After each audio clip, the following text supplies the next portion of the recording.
24 April 2025 kita balik dengan pembahasan XAUUSD. Ini adalah level yang kemarin saya bilang kalau teman-teman ingat dia perlu bertahan di atas 3326, which is ya kalau misalkan lihat kemarin dia break signifikan, saat ini dia berhasil hajar atas tapi ketahan di bawahnya. So kita lewatkan dulu level tersebut, kita markingnya adalah previous daily high sama previous daily low. Previous daily high-nya ada di 3386. Sorry ini saya naikin dikit. Previous daily high-nya ada di 3386. Lalu kalau misalnya kita ngomongin previous daily low-nya di 3260. Jadi lumayan jauh ya. Untuk sekarang harga ada di 3328. Artinya apa? Artinya kalau misalnya teman-teman perhatikan di sini, ini masih dalam inner liquidity pergerakan yang ada ya. Tidak jauh berbeda dari hari sebelumnya. Jadi kemungkinan besar masih akan bergerak di sini-sini saja. Nah sekarang yang perlu kita perhatikan apa? Yang perlu kita perhatikan adalah nanti di dalam lower time frame yang ada. Tapi dengan penggambaran seperti ini teman-teman tahu ya, kalau misalnya memang sebenarnya sellernya sudah masuk, apakah buyernya juga kuat? Kita bisa anggap buyernya juga kuat. Kenapa? Karena di sini teman-teman perhatikan, drop signifikan lalu dibalas candlestick full. Walaupun dia saat ini berada di tengah-tengah, artinya nih sellernya masih memenuhi this level di atas 3340-an ke atas sampai 3380, berarti sellernya masih banyak. Jadi kita paham secara candlestick ada perlawanan buyer masih kuat, sellers memang sudah masuk. Kita bisa ngeliat di sini ada dua potential breakdown. Di sini bearish candlestick, di sini bearish candlestick. Walaupun di sini dibahas bullish candlestick, tapi menurut saya masih kuat sellernya sejauh ini. Walaupun kalau kita ngomongin secara jangka panjang, ini buyernya sangat amat signifikan. Jadi kalau saya bisa bilang, this is what we call sebagai bullish momentum, masih dalam bullish momentumnya mereka. Namun sellernya sudah mulai masuk, jadi ada yang namanya retracement. Wajar ya, ini jadi retracement atau koreksi yang sehat menurut saya, karena jangan sampai dia naik terus menerus. Nah kita ngomong di H4 kita ngomonginnya di naked chart. Sorry, ini saya pindah ke Oanda dulu. Nah, di Oanda kalau teman-teman perhatikan, ini up, drop signifikan. Kalian bayangkan dari kemarin jam 12 siang, drop top sampai hajar ke 3260-an. Dan kalian harus sadar dari 3260-an dia bisa bullish balik teman-teman ke 3367, artinya 1000 pips dia naik kembali. Ini turunnya Rabu malam kemarin, ini harganya Kamis pagi tadi. Artinya apa? Artinya pergerakan sangat amat signifikan, dan memang saya akui dalam satu minggu ini benar-benar gila. Naik turunnya sangat amat signifikan, profit pun secara perhitungan juga sangat amat besar. Jadi nanti yang perlu kita patok apa? Yang perlu kita patok adalah kita bisa manfaatkan entry buy dan sell. Namun ingat, pergerakan yang sangat signifikan tersebut mampu untuk memberikan potensial profit yang besar dan mewajibkan kita untuk menetapkan SL yang sangat amat ketat. Now kita ngomongin dalam level yang bisa kita perdagangkan. Saya akan hapus beberapa level yang sudah terbentuk di sini. Kenapa? Biar teman-teman nggak pusing-pusing banget ya. Jadi kita hapus, kita buat baru. Teman-teman bisa ngeliat there's a gap yang terbentuk dari XAUUSD.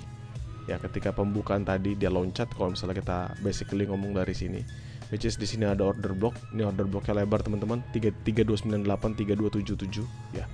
Atau 3298 3278, which is itu adalah 200-an pips untuk order blocknya.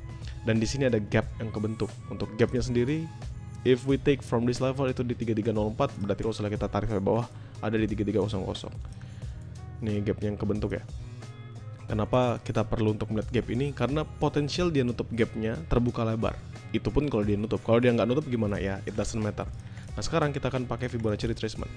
Ini adalah area swing high-nya dan ini swing low-nya. So we taking from this level bawah, kita naik sampai atas. 618 kita ketemunya di 3301 sih. Di 3301. Artinya di level mana? Di level gap yang tadi sudah terbentuk. Artinya kita bisa patok level tersebut sebagai salah satu area entry yang menarik. So sekarang saya akan patok dua level tersebut sebagai area buy saya.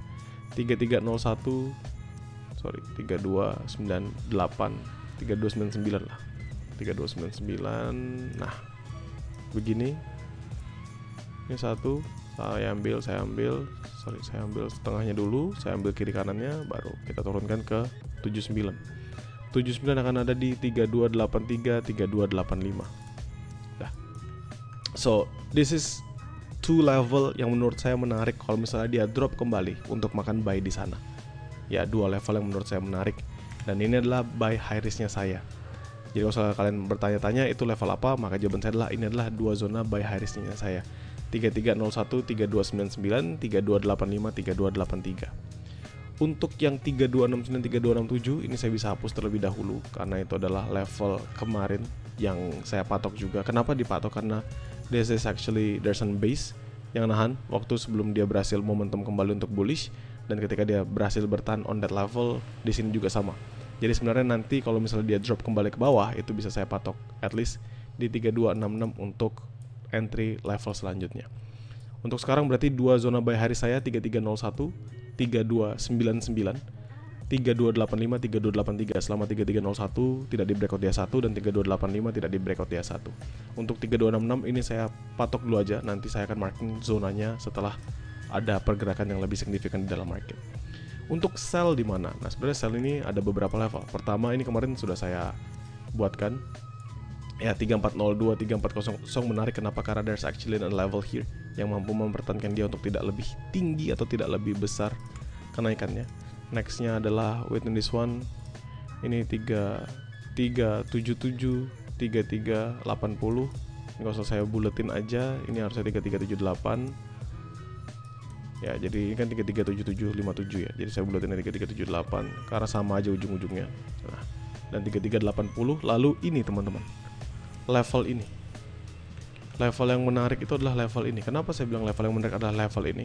Karena seandainya kita tarik Fibonacci retracement to this level, 3360 tuh 0.79 nya dia, jadi 79% nya.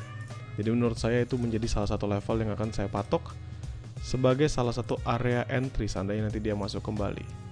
So 3360, 3362. Nah di sini kita sudah dapatkan zona-zonanya. Jadi akan ada 2 zona buy high risk dan 3 zona sell high risk. Tapi sebenarnya 3400, 3402 ini saya hitungnya sebagai sell medium risk saja. Jadi sell high risk pertama saya akan ada di 3362, 3360.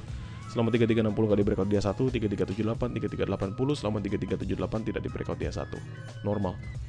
Sekarang kalau kita ngomongin lower time frame, ada nggak sih level-level atau zona yang bisa kita manfaatkan setidak-tidaknya untuk entry?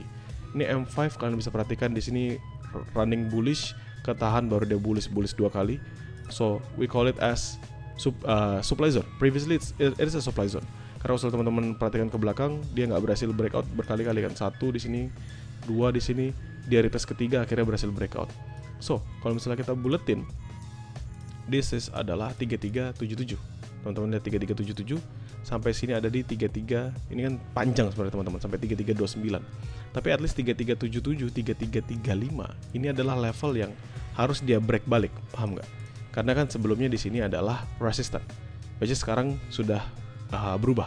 Dia jadi resistant di sini dia break, so this level, semua level ini menjadi support. Lalu dia berhasil retest sekali, bullish lagi, retest sekali, bullish lagi, drop di sini, maka dia confirm untuk mengalami perlambatan. Dan akhirnya berubah yang sebelumnya menjadi support RBS sekarang jadi SBR kembali. Ya, sehingga perlu di break balik ke atas kalau misalnya dia mau lanjut bullish. So saya akan ganti ini jadi warna merah. Kenapa? Karena saya akan anggap 33, 35, 33, 37 itu sebagai area sell scalping only. Ya, sell scalping only. Untuk buy scalpingnya ada di mana? Sebenarnya jauh juga teman-teman. Ya, at least within di level ini 3310 below, yang mana menurut saya sebenarnya udah dekat sama area high risk, which is nggak perlu banget kalau misalnya mau memfokuskan untuk area sell atau buy scalpingnya. Ya, jadi untuk sekarang menurut saya hanya ini aja yang bisa diperhatikan. Ya, there's no other level. Menurut di atas ini ada juga 3345, tapi kan kalian kayak tadi saya sudah bilang, gerak naik sedikit itu sudah jauh banget naiknya. Misalnya di sini 3335, kalau misalnya naik sampai atas ini kan 100 pips 3345. Jadi ya apapun yang terjadi, we just focus on what happen. So, semua tadi sudah saya jelaskan. Untuk area high risk-nya ada semua, sudah saya sampaikan kepada teman-teman sekalian. High risk within this one, lalu habis itu di level-level bawahnya untuk buy high risk dan sell high risk-nya. Dan area scalping hanya ada sell aja ya teman-teman, 3335, 3337. Selebihnya nunggu pembentukan market. Kalau misalnya marketnya sudah terbentuk dengan baik, mungkin misalnya dia udah nutup gap atau mungkin dia sudah bergerak mengalami perlambatan lagi dan lain sebagainya, itu baru kita bisa ngeliat mau kemana market ini. Untuk sekarang yang kita tahu apa? Yang kita tahu adalah dia dropping really signifikan dia balik bullish dan dia next potential adalah mengalami dropping kembali. Kenapa? Ya karena memang begitulah pembentukan dari market structure yang mungkin bisa terjadi. If that happens, kalian bisa perhatikan di sini akan confirm untuk head and shoulders, di mana head and shoulders-nya confirm sangat amat signifikan seandainya dia berhasil break 3266. Itulah kenapa 3266 saya anggap sebagai area yang perlu saya marking saja. If that level breaks, maka next stop menurut saya turunnya jauh banget ke 3200-an awal. Jadi 3200 bahkan sampai ke 3100-an kembali. Ya. So that's all from me. Semoga teman-teman paham dan membantu kalian semua. Bagi teman-teman grow count, nothing to be worry about karena saya pasti akan selalu share hasil markingan ini di dalam grup. Bagi teman-teman yang publik, nanti videonya kalian bisa tonton kembali di YouTube-nya saya.